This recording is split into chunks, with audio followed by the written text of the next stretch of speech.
Welcome to my YouTube channel.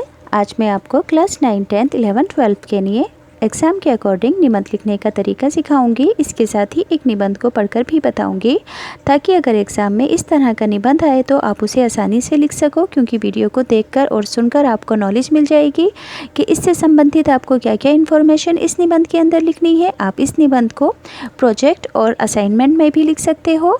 अब देखो, channel की प्लेलिस्ट में आपको सभी औपचारिक, अनौपचारिक पत्र और सभी तरह के निबंध मिल जाएंगे। अब एग्ज़ाम में जब कभी कोई भी निबंध आता है तो कुछ पॉइंट्स दिए जाते हैं और कहा जाता है कि इन पॉइंट्स के अकॉर्डिंग आपको निबंध लिखना है। तो सेम इसी तरह से यहाँ पर भी पॉइंट दिए गए हैं, आपको इन्हीं पॉइंट्स के अकॉर्डिंग इस निबंध को पूरा लिखना है। तो पहला पॉइंट है, भारत देश प्राणों से प्यारा, भारत स्वर्ग के समान सुंदर, मिलजुल कर रहना, नैतिकता। लास्ट पॉइंट है, मनोबल में वृद्धि। ठीक इन्हीं पॉइंट्स को एक एक करके आपको इस निबंध के अंदर लिखना है। वीडियो को स्किप कर नहीं देखोगे। अगर स्किप कर देखोगे तो पूरा आपको अच्छा सा समझ में नहीं आएगा और फिर आप एग्ज़ाम में अपने आप नहीं लिख पाओगे, क्योंकि इसके अंदर बहुत सारी इंपॉर्टेंट बातें हैं जो कि एग्ज़ाम में लिखनी ज़रूरी है। फालतू के आम बोल चाल के भाषाओं के लफ्ज़ों का तो इस्तेमाल नहीं करना है, आपको हिंदी के ही शब्दों का प्रयोग करना है एग्ज़ाम में।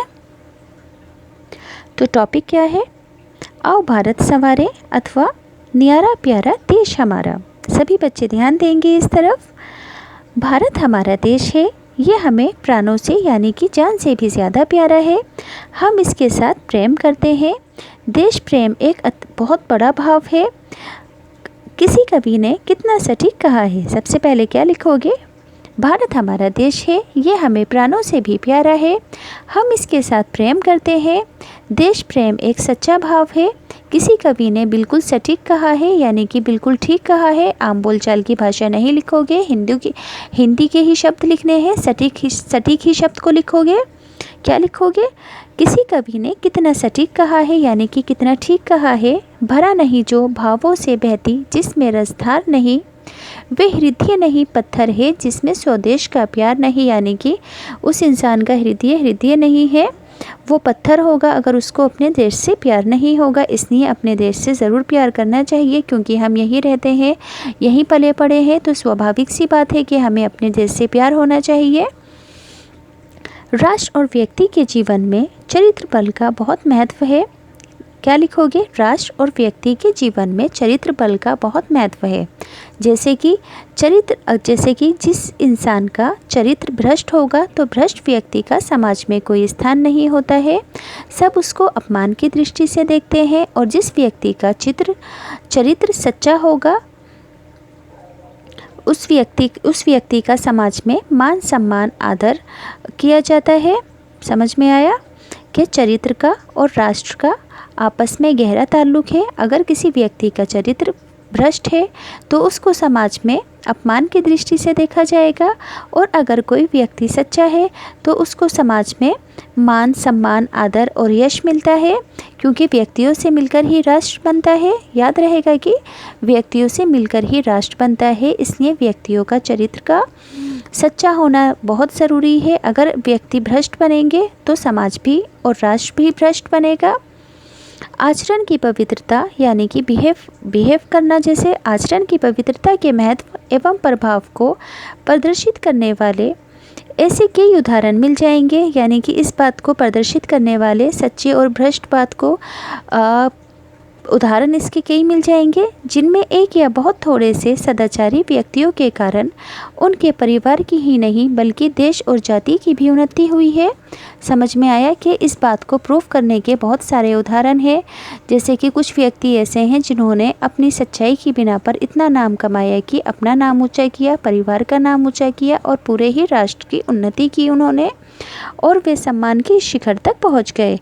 भ्रष्टाचारियों के लिए इस देश में कोई स्थान नहीं है। भारत देश हमारे लिए एक स्वर्ग के समान सुंदर है, क्योंकि इसने हमें जन्म दिया है। इसके अन्न जल से हमारा पालन पोषण हुआ है इनको खाकर।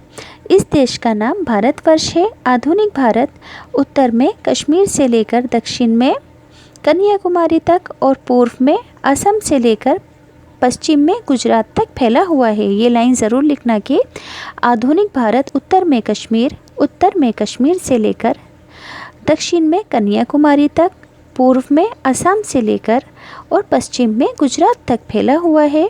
उत्तर में हिमालय का पर्वत भारत माता के सिर पर हिम मुकुट की तरह सुशोभित है, सजा हुआ है, तथा दक्षिण में हिंद महासागर भारत माता के चरणों को निरंतर धोता रहता है।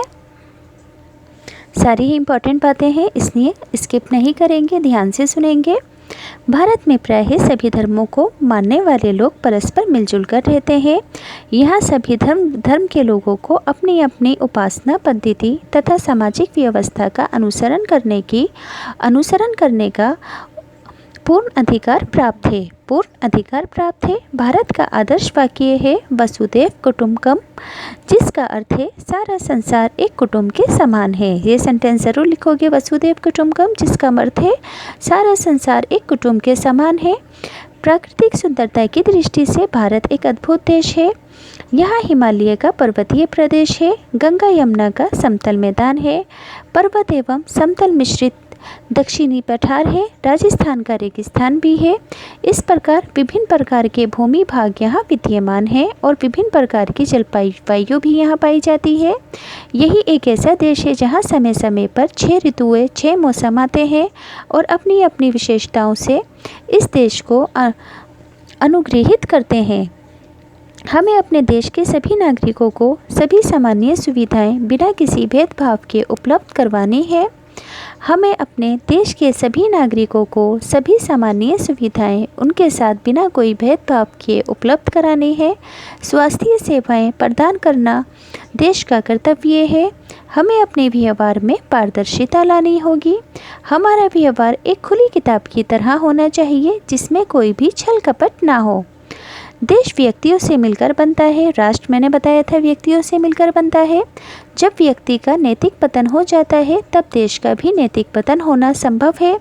वर्तमान समय में हम देख रहे हैं कि नेताओं और अफसरशाहों का नैतिक पतन अपने उत्कर्ष पर पहुंच गया है।